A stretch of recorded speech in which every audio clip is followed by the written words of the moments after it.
Hey kids, welcome back to New Rockstars. I'm Sam Bashor, and I'm here today to remind you that we're about to get the most epic superhero movie of all time in theaters this year. That's right, Ant-Man and the Wasp. No, it's Avengers Infinity War, gotcha. Dumb little joke to start 2018, you're very welcome. Don't worry, Avengers Infinity War will be hitting theaters May 2018. Very exciting. Dear Lord, we're getting a lot of superhero movies this year, and if you want to know the entire list of them, you can go and check out my video I did on this channel right here. But anyhow, this year we're going to be seeing most, if not all, of our current Avengers and MCU supporting cast teammates coming together to take on the Mad Titan himself, Thanos, the villain with a chin for days. Most of us have been keeping up with most of the news about this film. You're aware that Thanos and his children, the Black Order, will be searching the cosmos for all 6 of the Infinity Stones in the MCU to bring them together to complete the Infinity Gauntlet. With this, Thanos can wreak all kinds of havoc on the universe and beyond, but let's not get into spoiler territory just yet. We'll save that for another video. But today I want to get you all up to speed on the current whereabouts and histories of the Infinity Stones in the MCU and what we could expect from them power-wise in Infinity War. Now, of course, like most of our videos, here is your spoiler warning for, well, I don't know, like you clicked on the video, so there's gonna be spoilers. Let's say the Infinity War movie, Infinity Gauntlet storyline in the comics. Anytime they popped up in the comics, all MCU movies, TV shows, etc., spoilers from here to the end of time. Also, spoilers for this one time I was a background dancer in a music video.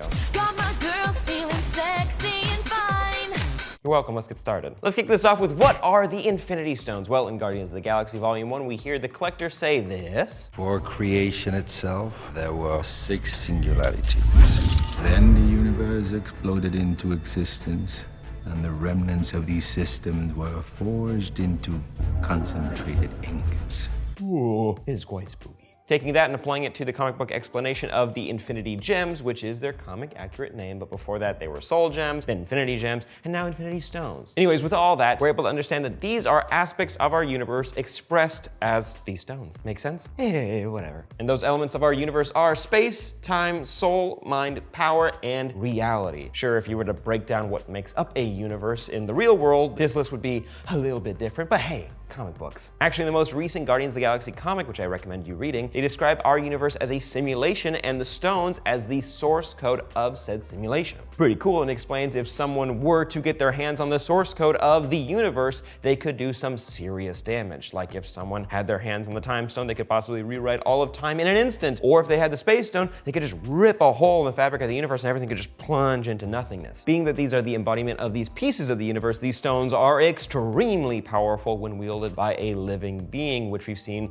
expressed in the films. Although not all living beings, you gotta have some extra power if you wanna play with that kind of fire. Usually they can only be controlled by someone or something of immense power themselves, but not always the case, like how we see Doctor Strange utilizing the Time Stone once it's, housed in the Eye of Agamotto, or when Loki uses the Mind Stone when it's inside of his scepter to control Hawkeye, Selvig, the list goes on and on. Now let's talk about the fun stuff, what each individual stone is capable of, and maybe some abilities we haven't seen just yet on the big screen. First up, let's talk about the first stone we were introduced to, the Space Stone, which is currently inside the Tesseract. So far, we've seen this stone used to create weapons for Hydra during World War II. These weapons seem to vaporize anyone who came in contact with the projectiles, the little blast. But it wasn't until the Red Skull grabbed the Tesseract with his bare hand did we see the real power of this stone. He just shot right up into space, just right up in there. He's probably dead, maybe. Maybe. The current theories state that the Red Skull was killed at this moment, or possibly he's alive somewhere in the infinity that is space, or possibly he maybe is in multiple places at once. I'll get back to that in just a second. We'll later see the Space Stone live up to its name by literally ripping a hole in space for the invading Chitauri army to fly through and attack New York City in the Avengers film. Thankfully, the Avengers were able to stop this in time and close the portal, but this is still just a fraction of its power. When utilized correctly, the Space Stone can allow the user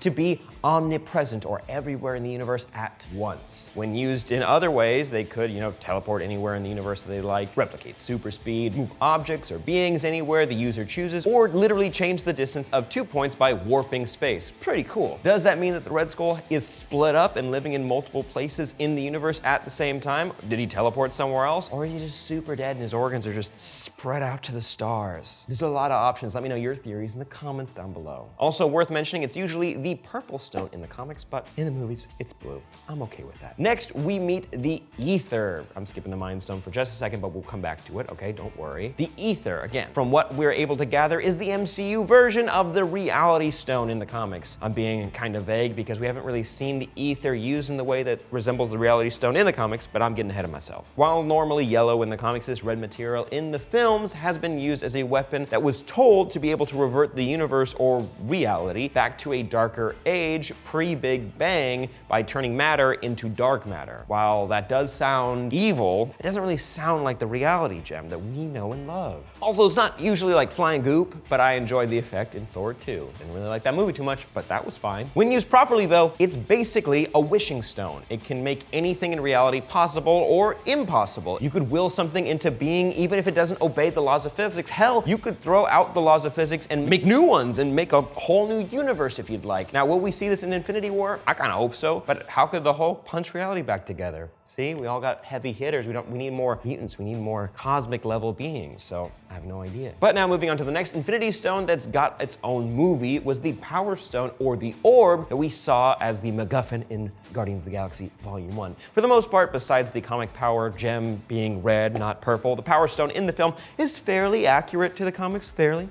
Basically, it can be used to enhance the user's strength, durability, etc., and give the user omnipotence when the full power of the stone is accessed. But here's the kicker. When combined with the other Infinity Stones, it can boost all of their power, making it far scarier. Now that's pretty cool, but let's talk about our next stone because I'm very intrigued to see how it will be used in Infinity War. I'm talking about the Mind Stone, the stone to star in both Avengers films. While usually it's blue in the comics, like it was in the first Avengers film, this yellow stone is both the cause of Ultron going crazy and murderous, but also the power that brought Vision to life and gave him his powers. Who knows? Fair enough. It's crazy space rocks. It can do whatever it wants. As for all of its capabilities, however, we've seen it take control of the minds of Hawkeye, Selvig, Dr. Helen Cho, and others, as well as bestow knowledge and wisdom to Ultron and Vision. But when its power is fully unleashed, this baby can connect with every single mind in existence at once. That could allow the user to take control of any brain they would like, but also access all of their thoughts, memories, and more. They can even enhance certain psychics abilities as well. So if this Fox Disney deal could move a little bit faster, just a little bit faster, we could see Professor X wielding a Mind Stone. Not the worst idea in the world. Would be pretty cool. The next stone on our list made its debut in Doctor Strange, switching its color from orange to green. Please welcome the Time Stone to the stage. You guys get the idea. This one allows the user to manipulate time. Maybe just the time of specific objects, like here, or maybe all of time, maybe even creating a time loop in certain instances. But at full power, this stone can allow the user full access to the past,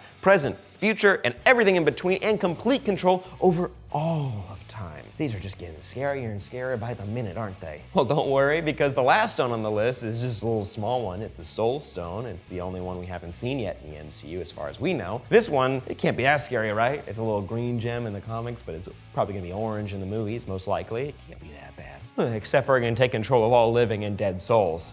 If you wanted to. It can corrupt them and change them, basically have control over all life in the universe. That might be the most terrifying one. But good news, it can also act as a gateway to a little pocket dimension where souls can live, like a little heaven. That's pretty fun if you ask me. So there you go, that's what the Avengers and the Guardians of the Galaxy are up against in Infinity War. Sure, they did a pretty good job at fighting off a few of these stones one at a time, barely, but all together, that's gonna be a pretty scary scenario. I'm very excited to see it on the big screen. But really quick, let's talk about where these stones are now and where they have been. Where did they come from? Also, if you want an awesome visual history of the MCU, which I recommend you check out, our friend ERIK and New Rockstars put together this awesome video. Click it, check it out. Anyways, pre-Big Bang, these stones were systems floating around in the cosmos, and then they were concentrated into stones after the explosion, creating our universe. Following that, we gathered that the Celestials, like Esson the Searcher that we saw in Guardians Volume 1, used the Power Stone and possibly more stones to pass judgment on whole civilizations, wiping out entire planets if they so choose in just a few seconds. Oh no, that's scary. Following that, we see the Aether, aka the Reality Stone, floating around doing its thing. Malekith the Dark Elf, the guy we saw in Thor 2, was planning to use this to revert all 9 realms back to pre-Big Bang darkness, but was thwarted by the Asgardians and Bor, and the Aether was stored away for safekeeping somewhere that nobody knew. But anyways, this is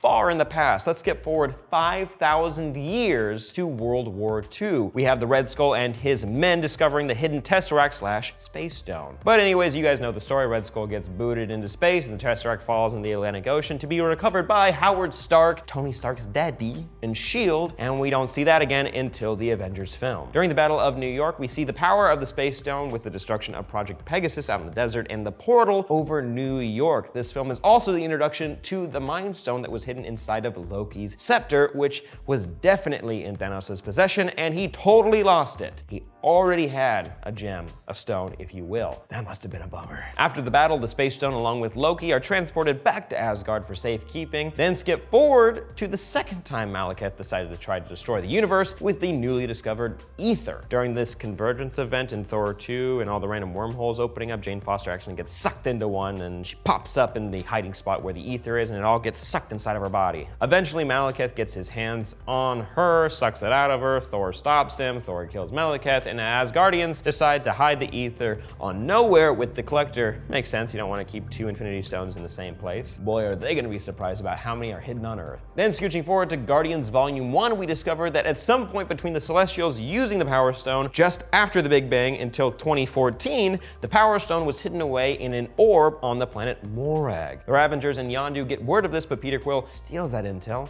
runs to Morag before they can get there, just in time to steal it, right as our favorite Thanos goons show up, Ronan the Accuser and his pals. You know the story, Ronan gets the stone, threatens to kill Xandar, the Guardians stop him, the stone is safely stored by the Nova Corps in a vault on Xandar. Scooching back to Earth, we find out that Hydra got their hands on Loki's staff following the first Avengers movie, and they've been using the Mind Stone to unlock abilities in certain individuals, specifically Quicksilver and Scarlet Witch. Eventually that stone is used to make Ultron, then used to make Vision to stop Ultron, and now resides in Vision's forehead to make laser beams and make him fly and walk through walls. You know, brain powers. I know fans of Vision will explain his abilities in the comments, and I've looked up on it, but it just, from the point of view of the movies, it doesn't quite make sense. Next up, we discover that the sorcerers and magic folk of Earth have been safeguarding the Time Stone for quite some time. Hidden safely within the Eye of Agamotto, Doctor Strange is able to use it to defeat Dormammu, Caecilius, and return the world back to working order. After the conflict, he returns the Eye and the Time Stone back onto its little pedestal for safekeeping. Bam, that's it so far. We thought we'd finally find the location of the Soul Stone in Ragnarok, seeing as how Hela is the goddess of death, and it makes sense that she'd use this stone to feed off people's souls and power once she killed them. But all we got was a tease of Loki possibly taking the Tesseract from Asgard before it exploded, and that being confirmed in the Infinity War trailer when he hands it over to Thanos or one of his Black Order. That's it though, we don't know where the Soul Stone is. Or do we?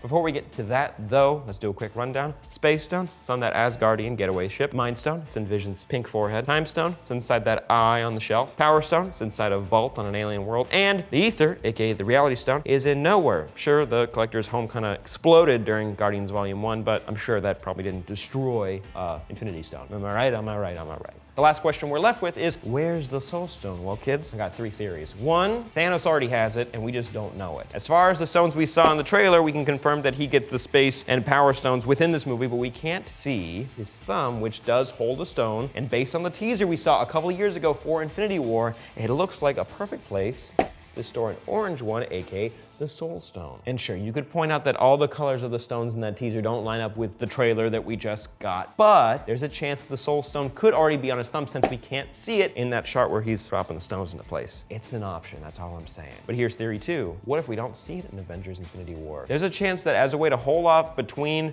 the third Avengers film and Avengers 4, the Avengers are able to hide the Soul Stone from Thanos before he's able to get to it. Maybe they send it off-world, or maybe to another dimension thanks to Doctor Strange. But this might explain the 2 separate Avengers films, or at least have some story to connect them. Again, this is just an option, but theory 3 is my personal favorite. I'm thinking that Wakanda is secretly holding on to a Soul Stone. I know this is a pretty popular theory on the internet right now, and it would explain why there's such a huge fight outside of Wakanda in the Infinity War trailer. Most likely, Wakanda has been using the Soul Stone as a way to commune with the dead, which is why the Black Panther is also called the King of the Dead. I think we actually see a hint of the previously mentioned Pocket Soul dimension in the Black Panther trailer. Remember that clip where T'Challa is walking into a field with a purple sky, and there's a bunch of panthers sitting on a tree, their eyes are glowing, feeling like he's communing with the spirits of previous Black Panthers in a realm of the dead. Maybe that's what Killmonger wants to use to take control of the world. It does make sense. He'd be very effective. He'd take control of every single living thing on a planet. Oh boy, that's scary. But what do you guys think? This is going to be one of the most epic movies to date, and I can't wait to see what they do with the Infinity Stones. Let me know your thoughts and theories on the Soul Stones' whereabouts and Infinity War in general in the comments down below. But before you do that, give this video a like, check out our full MCU timeline video, it's very good, and subscribe to New Rockstars for more content. Also, make sure you tune in at the end of the week for our panel show. It's very fun. I think you guys will enjoy it. I'm Sam Bashor on Twitter. Send me your MCU theories. I'd love to hear them, and I'll see you guys